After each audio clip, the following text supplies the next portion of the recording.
Hey guys, this is Matt with BleepinJeep.com. Today I'm going to show you how to remove the stock upper and lower control arms and install the rough country long arms. But this is just a tiny portion of a much longer video on how to install an entire rough country long arm lift. If you look down in the description below, you'll find links to all of the lift component how-to videos as well as the full-length version. Before we get started, make sure to subscribe to the BleepinJeep channel right here, and also check out Rough Country's YouTube channel at Rough Country TV. Alright, so to get those lower arms off, what you need is a 21mm socket and wrench. Since I don't have that, the closest thing I've got is a 7/8, which should work. So what we need to do is just break it free on this side first, then we'll be able to use a wrench and get it off of there.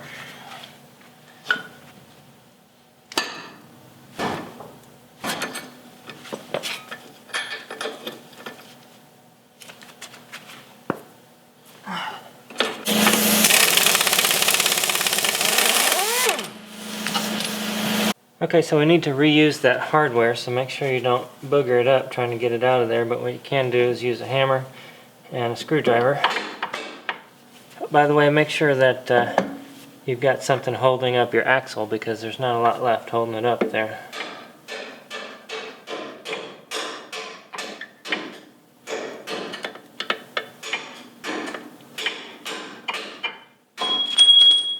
There we go.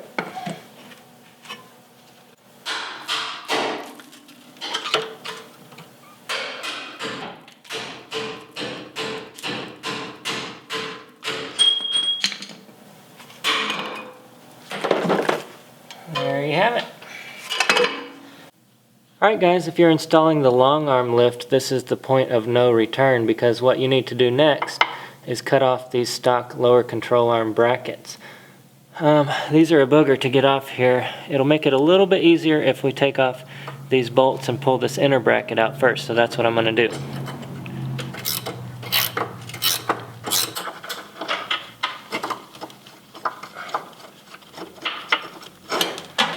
Alright, it'll be a little easier without that bracket.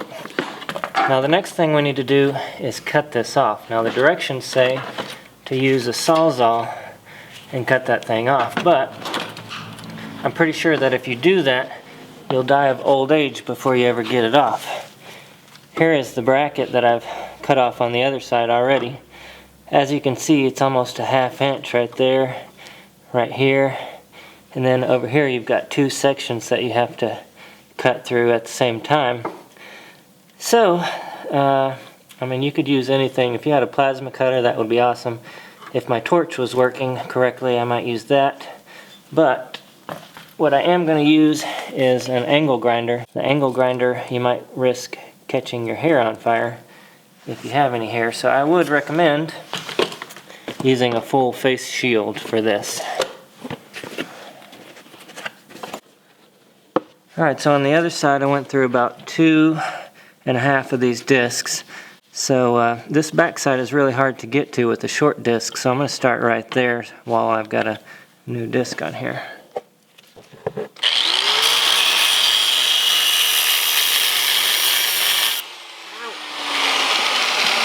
I'm on fire already.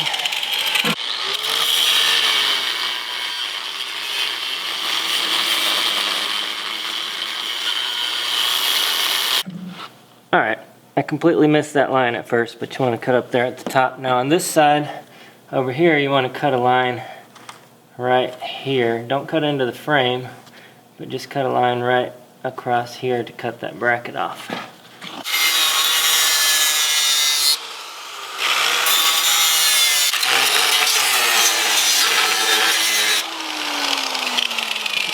Okay, time for a new cutoff wheel.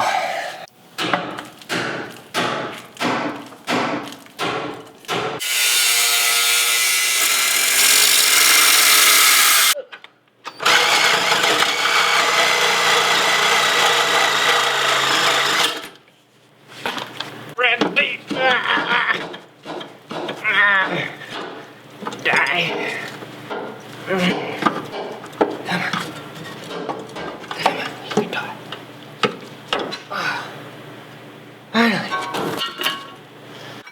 Alright, well we got it off of there. The Sawzall works fine on one layer, but once you start doing multiple layers like this, it doesn't really work that well. So that's why I used the grinder, the angle grinder with the cutoff wheel.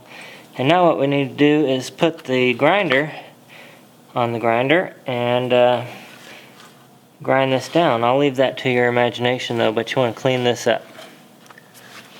So the next order of business is to install the long arms, but before we can do that we need to remove this upper control arm, and for that I'm just going to use a 15mm socket here.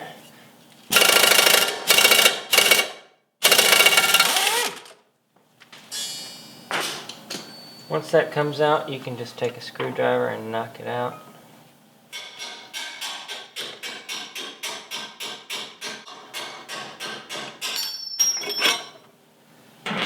Okay, and for the back side, there's a hole right here to extract the bolt, but you need to get on the back side with a, what is that, 15mm wrench. And you can take the nut off from back here.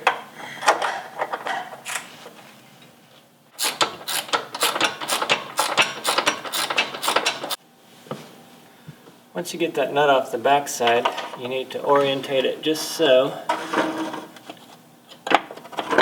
And pull it out of that hole. Then you'll be able to pull your arm out. Okay, once you get your joints built, you'll need to screw them onto your arms. Now, it's very important that you get these measurements correct. This is what controls all of your angles and whatnot. From eye to eye on the long arm should be, from center to center, should be 29 3/4 inches. Now the directions don't say which side to take that measurement from, and because this arm is bent, it's a little different on each side. But I like my arms to be a little bit longer. That extends the axle out just a little bit further, so I'm going to use the longest measurement at 29 3/4 inches. Okay, so for the short arms, you'll notice that the driver's side short arm is bent to go around your pumpkin, and so this is the driver's side. The other side, which is the passenger side, is completely straight. So the measurements and the directions for these say 15 1/4. Now on the straight one you can get it exactly 15 1/4. On this bent one, the measurement from side to side is a 1/2 inch difference because of that bend. I'm just gonna split it in the middle, so it's a little bit longer on this side, a little bit shorter on this side, but it's close enough to 15 1/4. We can adjust a little bit once we get it on the Jeep. Now there's one more thing that you'll want to get right, and that is these Zerk fittings. In the picture and the directions it actually shows that on the bottom, but actually unless I'm missing something, I think you want that at the top, because the first time you hit a rock it's going to break that Zerk fitting right off. So you want that on the top. I've already installed the other side and it looks like I'll be able to grease that easily right on the top there. And for this other one, for the short arm, I want it poured in towards the front, off to the side a little bit, so that we can get the grease gun on there. Same thing with this one, off to the side. It really doesn't matter which side on this one or this one. Okay, so we're going to start with the back side of the lower control arm. We're just going to fit that into place here and use the provided hardware. We're going to leave everything loose for now so that we can adjust everything.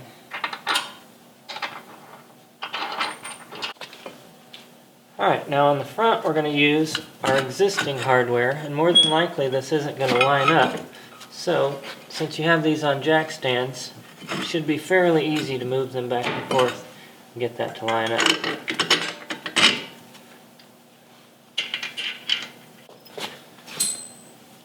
Okay, now on the upper link we're going to install that right into here using the provided hardware again. This is a 10mm bolt with a washer on it.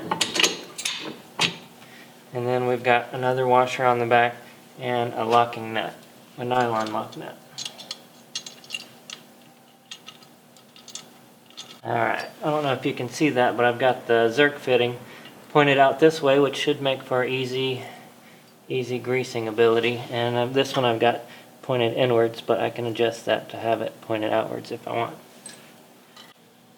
Alright, so at this point you'll notice that my upper arm is way too long, but I can't move the axle back and forth because it's connected here. It's actually not too long, but what I need to do, and if you'll notice, my pinion angle is all wrong. So what I need to do is put a jack on the back of the pumpkin here and raise it up.